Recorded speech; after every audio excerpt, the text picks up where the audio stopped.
So every now and then I get a failed print on the bottom of my bed. And when I fail prints on my FDM printers, then I would use a metal scraper sometimes. But you don't want to use a metal tool. You don't want to use a razor blade. There's very delicate plastic at the bottom of this tank. So I'd been using plastic paint spatulas from the painting department at my local Home Depot. But, you know, sometimes you just can't get the angle right. So I designed something that was narrower and had an offset. And this is my spatula for SLA, or my SLA-tula.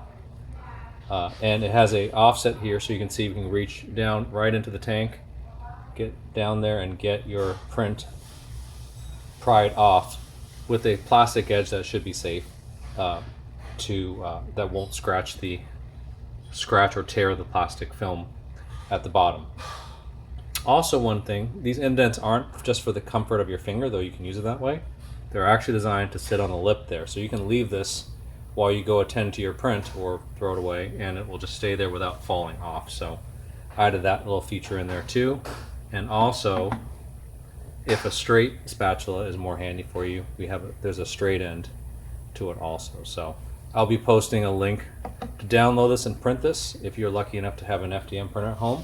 It seems to be strong enough just on good old PLA. So happy printing, guys. Enjoy.